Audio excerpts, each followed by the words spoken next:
भारतीय घटनेचे शिल्पकार भारतरत्न डॉक्टर बाबासाहेब आंबेडकर, आरक्षणाचे जनक शाहू महाराज,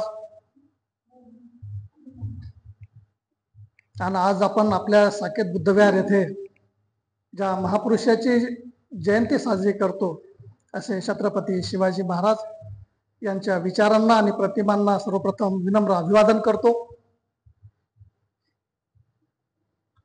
विचार मंचावर कार्यक्रमाचे वक्ते आमचे मित्र सुभाष जाधव सर, या कार्यक्रमाचे प्रमुख पाहुणे माझे मित्र अर्जुन तायडे सर प्राध्यापक, यांनी एवढं आपल्या भाषणातून जिवंत देखावा सादर केल्यानंतर अध्यक्षांनी काही बोलावं याची काही मला गरज वाटत नाही आणि आपली कसोटी घ्यावी अशीही माझी इच्छा नाही श्रोत्यांची। पण एक कार्यक्रमाचा औपचारिक भाग म्हणून अध्यक्षांनी काही या पाहुण्यांच्या भाषणाचा आढावा घेणं एवढंच अध्यक्षीय समारोपाचा भाग असतो, ते अंग असतं। फार छान बोलले दोन्ही वक्ते। तायडे सरांच्या व्याख्यानामध्ये तर वीररस संचारला होता, त्यांचा जीवनपट, आपलं रक्त, श्रोत्याचं रक्त सळसळत होतं असं भाषण, यथोचित भाषण तायडे सरांनी केलंय। छान दोन वक्ते आमच्या विहाराला मिळालेत। मी या दोन्ही वक्त्याचं प्रथमतः धन्यवाद मानतो। इतिहास कोणाचा लिहिला जातो? घरात मुला बाळाजवळ बसणाऱ्यांचा इतिहास मुळीच लिहिला जात नाही, हे लक्षात घ्या। साकेत बुद्धविहार समितीचे अध्यक्ष हे जीवाचा आटापिटा करतात, वेगवेगळ्या प्रसंगानं इथं कार्यक्रमाचं आयोजन करतात, हे जिवंतपणाचं लक्षण आहे।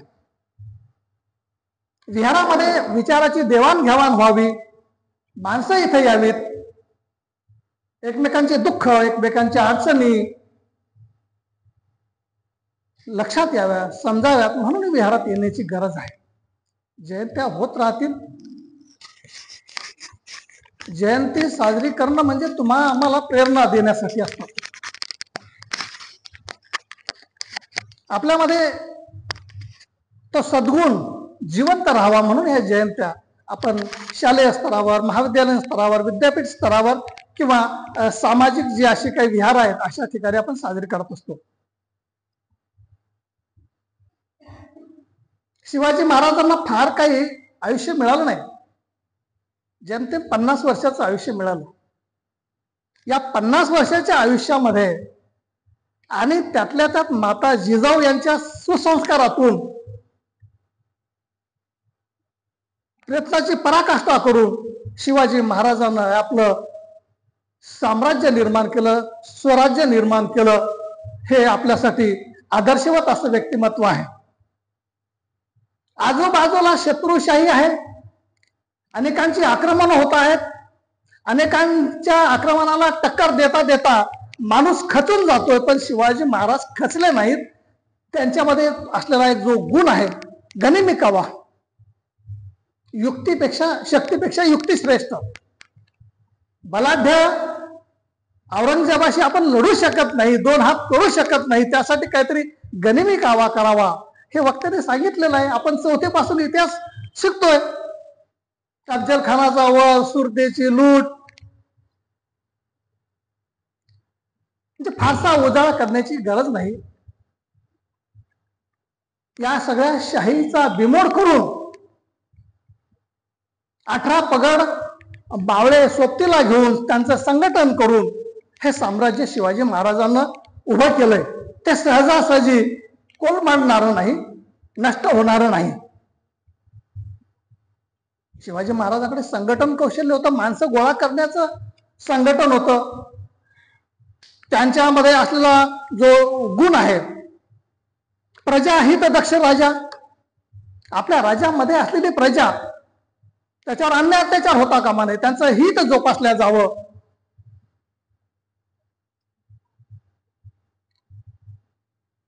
आपल्या राज्यामध्ये असणारा शेतकरी त्याच्या पिकाचं नुकसान होऊ नये म्हणून आपल्या सैन्याला फरमान देणारे, आदेश काढणारे की शेतकऱ्याच्या पिकातून जाताना सुद्धा त्या पिकाचं नुकसान होणार नाही याची काळजी तुम्ही घ्या.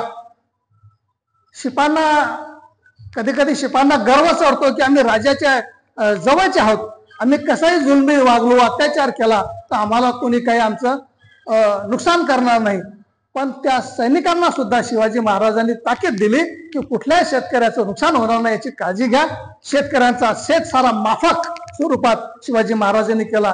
शेतकरी सुखी कसा होईल, आपल्या राज्यातली प्रजा सुखी कशी होईल यासाठी शिवाजी महाराजांनी आटोकाट प्रयत्न केलेला आहे. हे शिवाजी महाराजांना त्यांच्या आईपासून मिळालेले सुसंस्कार आहेत, हे विसरता कामा नये. हे गुण आपल्यामध्ये सुद्धा यावेत, आपल्या आईमध्ये यावे, बहिणीमध्ये यावे, म्हणजे हा समाजाचा गाडा सुस्थिर चालेल, सगळेजण गुण्यागोविंदांना नांदतील असं मला या प्रसंगी वाटतंय.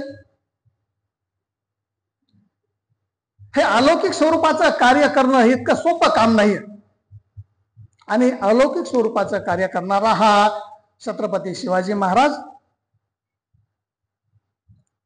काळाच्या पुढचे पावलं ओळखणारा आहे. त्यांची आपण जयंती देशाच्या कानाकोपऱ्यात अतिशय जल्लोषात आनंदात साजरी करतोय. तत्कालीन प्रश्न वेगळे, आजचे प्रश्न वेगळे आहेत. इतिहासात फार रमायचं नाही. आताचे ज्वलंत प्रश्न आहेत. आरक्षणाचा प्रश्न आहे, नोकऱ्याचा प्रश्न आहे, शिक्षणाचा प्रश्न आहे, संघटन नाही, माणसं माणसात नाहीत. वामनदादा म्हटले, भीमा तुझ्या मताचे जर 5 लोक असते पुरेसे आहे चळवळ चालवण्यासाठी, पण ते निष्ठावान असावेत. ते निष्ठावान कसे होतील? असे एकत्र आल्यानं, विहारात आल्यानं, विचाराची देवाणघेवाण आल्यानं, असं मला वाटतं. हे दोन्ही वक्ते इतिहासाचे गाढे अभ्यासक आहेत. त्यांच्या एवढं मला त्यांच्यासारखं नाही मला बोलता येणार, पण जे काही वाटतं ते मांडणं हे मला मांडावंसं वाटतं.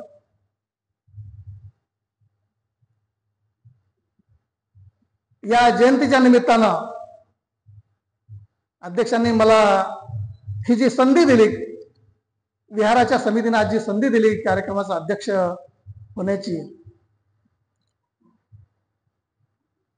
मी या समितीचे, या संयोजन समितीचे, विहार समितीचे अध्यक्ष यांचे मनापासून आभार मानतो आणि माझा अध्यक्ष समारोप थांबवतो. धन्यवाद. जय भीम.